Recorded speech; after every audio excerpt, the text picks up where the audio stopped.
Everyone, welcome to my YouTube channel. UP triple SC lower PC 2026 के लिए essential qualification क्या होनी चाहिए, तो आइए इस वीडियो को देखते हैं। हमारी पोस्ट सहायक कोषागार लेखाकार के लिए भारत में विधि द्वारा स्थापित किसी विश्वविद्यालय में स्नातक उपाधि अथवा सरकार द्वारा उसके समकक्ष मान्यता प्राप्त हुई अर्हता अवश्य होनी चाहिए। अधिमानी अर्हता में प्रादेशिक सेना में न्यूनतम 2 वर्ष की अवधि तक सेवा की हो या राष्ट्रीय कैडेट कोर का बी प्रमाण पत्र प्राप्त किया हो। नेक्स्ट है हमारा लेखा परीक्षक के लिए अभ्यर्थी के पास भारत में विधि द्वारा स्थापित किसी विश्वविद्यालय से स्नातक की उपाधि होनी चाहिए और ये अधिमानी अर्हता में सेम है दोनों।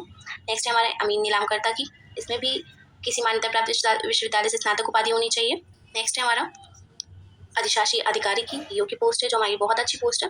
इसके लिए स्नातक उपाधि प्राप्त होना आवश्यक है, परंतु सीधी भर्ती द्वारा नियुक्त कार्मिकों का उक्त पद पर स्थायीकरण तभी किया जाएगा जब संबंधित कार्मिक द्वारा किसी मान्यता प्राप्त संस्थान से कंप्यूटर में O लेवल होना चाहिए। और अधिमानी अर्हता में सेम प्रोसेस है।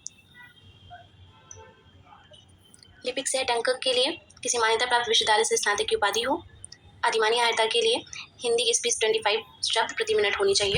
सहायक चकबंदी अधिकारी के लिए किसी विश्वविद्यालय स्नातक की उपाधि होनी चाहिए। अधिमानी अर्हता में विधि स्नातक की उपाधि हो, 2 वर्ष की न्यूनतम अवधि तक सेवा की हो प्रदेश सेना में, जिसने राष्ट्रीय कैडेट कोर बी का प्रमाण पत्र प्राप्त किया हो। सहायक प्रबंधक की वैकेंसी है हमारी नेक्स्ट। भारत में विधि द्वारा स्थापित किसी विश्वविद्यालय में उपाधि सरकार द्वारा उसकी समकक्ष मान्यता प्राप्त कोई उपाधि अपेक्षित होगी। अधिमानी अर्हता में सेम ऊपर का ही है। नेक्स्ट वैकेंसी हमारी केंद्र प्रभारी की, इसमें भारत में स्थापित किसी विश्वविद्यालय में स्नातक की उपाधि राज्य सरकार द्वारा मान्यता प्राप्त उसके समकक्ष उपाधि या तथा देवनागरी लिपि में हिंदी का कार्यसाधक ज्ञान अपेक्षित है।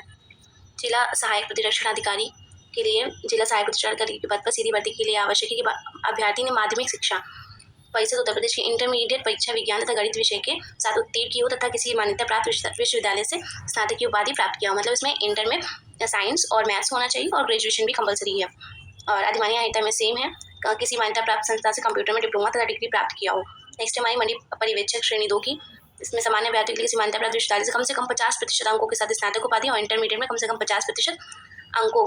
अनुसूचित जाति एवं जनजाति पिछड़ा वर्गों के अभ्यर्थियों के लिए किसी मान्यता प्राप्त विश्वविद्यालय से कम 45% अंकों के साथ स्नातक उपाधि और इंटरमीडिएट में कम से कम 45% अंक आवश्यक है। मतलब इसमें SC ST के लिए 45% अंक होने चाहिए और नॉर्मल लोगों के लिए 50%।